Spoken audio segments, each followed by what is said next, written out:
Welcome to Tabgha on the peaceful northwestern shore of the Sea of Galilee. The gentle waves lapping against the shore and the quiet hills surrounding this place give little hint of the extraordinary event Christians have remembered here for nearly 2,000 years.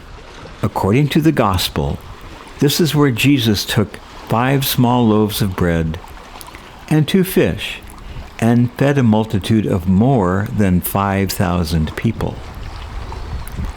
It is a story of divine power, but even more, it is a story of divine compassion. Imagine the scene. Thousands of people had followed Jesus to this remote place because they longed to hear him teach. They had left behind their homes, their work, and their daily concerns simply to be near him. As the day drew to a close, the disciples became anxious.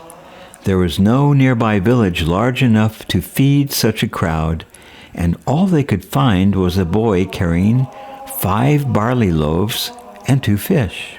To human eyes it was not enough, not even close. But Jesus saw things differently. He took the bread into his hands, looked toward heaven, and gave thanks to his Father. Then he broke the loaves and handed them to his disciples to distribute among the people. The fish were shared in the same way. Somehow, as the disciples continued serving the crowd, the food never ran out. Everyone ate until they were completely satisfied.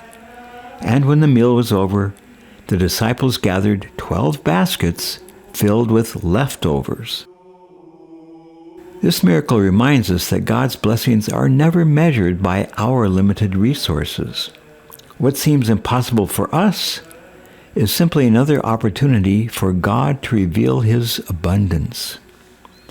Christ did not merely provide enough, he provided more than enough.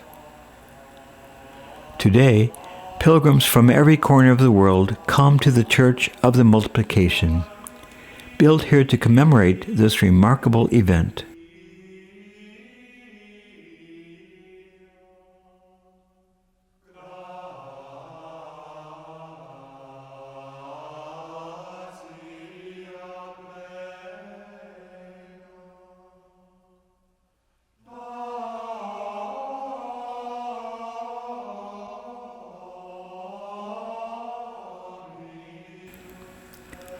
The church itself is quiet and unassuming, inviting visitors away from distraction and into prayer. Rather than drawing attention to impressive architecture, it directs every eye toward Christ. At the center of the sanctuary, directly beneath the altar, lies a large natural stone. According to long-standing Christian tradition, this is the rock upon which Jesus stood when he blessed the loaves and fish before feeding the multitude. Whether or not this is the exact stone is ultimately less important than what it represents. It reminds us that God entered real places in history and worked among ordinary people just like us. One of the church's greatest treasures lies beneath our feet. Its magnificent 4th century mosaic has become one of the most recognizable images in the Christian world. 2 fish rest beside a basket containing 4 loaves of bread. At first, many visitors wonder why there are only 4 loaves. The answer is deeply symbolic. The 5th loaf is represented by the altar itself, where Christians celebrate the Eucharist. The artist was making a profound theological statement. The miracle of the loaves did not simply happen once on a Galilean hillside and then fade into history. Christ continues to nourish his people, offering himself as the true bread of life. The miracle at Tabgha was never simply about satisfying physical hunger.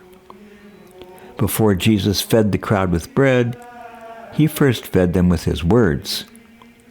Throughout his ministry, he pointed beyond earthly needs to something much greater. As he later declared, "I am the bread of life. Whoever comes to me shall never hunger."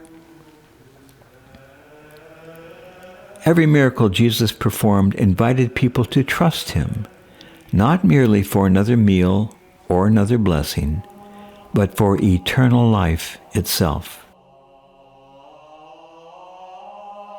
There is another lesson here that is easy to overlook.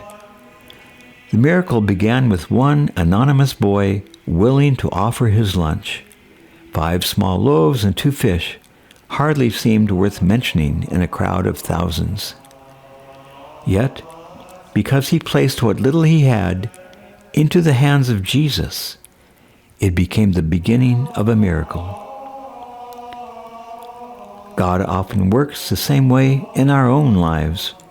We may feel that our faith is too small, our talents too ordinary, or our resources too limited to make any real difference. Yet Christ has never asked us to begin with abundance. He simply asks us to offer him what we have. In his hands, even the smallest gift can become a blessing beyond anything we could imagine.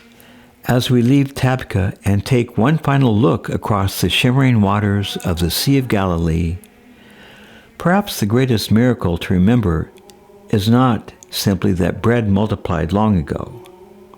It is that Jesus still transforms ordinary lives today. He still takes what we place into his hands, blesses it, breaks it in love, and uses it to feed others. The invitation that echoed across this hillside 2,000 years ago remains unchanged. Bring him what you have, however small it may seem, and trust him to do what only he can do.